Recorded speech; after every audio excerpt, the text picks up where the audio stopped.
헬로 마이트. 안녕하세요. 호주를 소개한 남자 호소남 라이언입니다. 오늘 오전 스콧 모리슨의 코로나 스티뮬러스 패키지 3탄 급여 보조금 정책을 발표하였는데요. 지금 바로 자세히 알아보겠습니다. 먼저 이름부터 재밌게 지었습니다. 저번 동영상에 잡시커 페이먼트를 다뤘는데요. 즉 일자리를 찾는 사람을 위한 보조금이었죠. 오늘은 잡시커 보조금입니다. 취지는 어떠냐 하면요. 먼저 코로나 사태로 타격을 맞은 사업장을 보조하기 위한 정책입니다. 그리고 직원을 내쫓는 대신 급여 주기 힘들어하는 고용주 대신에 정부가 직원당 2주 단위로 1,500불을 보조해 줍니다. 오늘부터 국세청 홈페이지를 통해서 신청이 가능하고 9월이 아니라 5월부터 지급을 한다고 합니다. 3월 30일, 3월 31일, 그리고 4월의 보조금은 후에 정산해서 챙겨준다고 합니다. 그리고 최대 6개월까지 보조해 준다고 하네요. 그러면 고용주의 조건을 알아보겠습니다.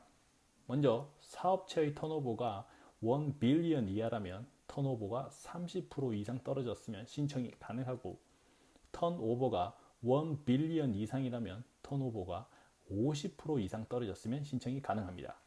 그리고 3월 1일에 직원과 고용 관계에 있었다면 고용주는 잡키퍼 보조금을 신청할 수 있습니다. 다음으로 직원의 조건입니다. 현재 직원이거나 3월 1일 이전에 직원이었으면 됩니다. 그리고 풀타임, 파트타임, 그리고 캐주얼도 가능하고요. 최소 16살 이상의 시민권자, 영주권자이면 됩니다. 그 외에 특이 비자 홀더이면 되는데 저에겐 해당이 되지 않으니까 패스하도록 하겠습니다. 그리고 다른 고용주들로부터 잡키퍼 페이먼트를 받고 있지 않으면 가능합니다.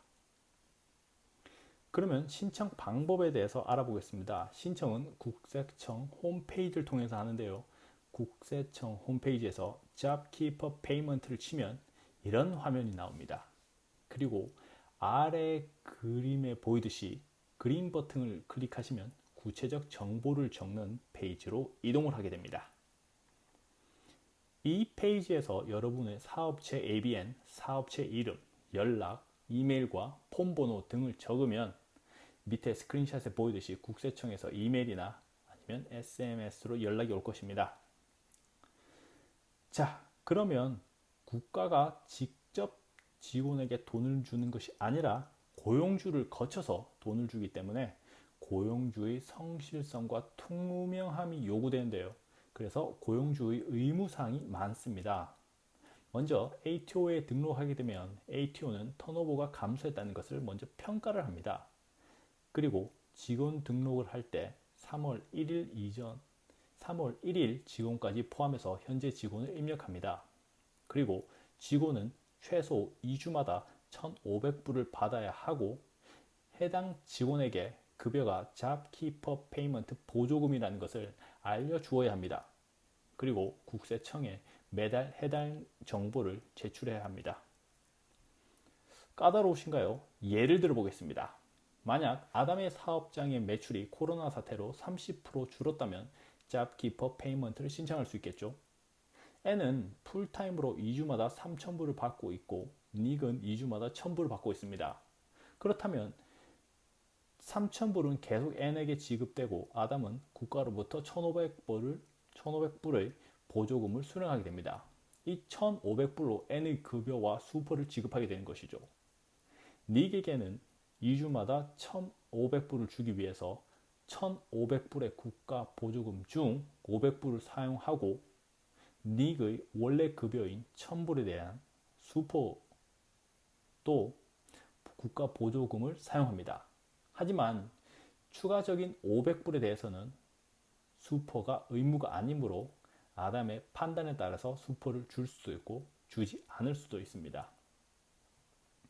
그럼 두 번째 예시를 들어보겠습니다. 자라는 뷰티 살롱을 운영하는데 정부 정책에 의해서 문을 닫게 되었습니다. 턴오버가 떨어졌기에 잡키퍼 페이먼트를 신청이 가능합니다. 그리고 3명의 직원에게 잡키퍼 보조금 1,500불을 모두 주면서 관계를 유지합니다. 잡키퍼 보조금에 대해서는 수퍼가 의무가 아니기 때문에 선택은 자라가 하게 됩니다. 만약 자라가 잡키퍼 보조금을 신청하기 전에 벌써 직원이 잡시커 보조금을 받고 있다면 잡키퍼 보조금에 대해서 알려주어야 합니다. 자, 이번 잡키퍼 보조금은 고용주를 통해서 전달되기 때문에 과연 100% 직원에게 잘 전달이 될까 하는 의문들이 있습니다. 특히 적극적으로 나서지 못하는 직원의 위치 특성상 불이익을 받지 않을지 걱정이 많은데요. 고용주도 힘이 들겠지만 이 모든 것이 국민의 세금으로 쓰여지기 때문에 정부는 더욱더 투명할 수 있도록 규제가 더 마련되어야 할 것 같습니다. 이상 잡키퍼 보조금에 대한 설명이었고요. 저는 다음에 더 유익한 소식으로 돌아오겠습니다. 그럼 다음 시간까지 바이바이.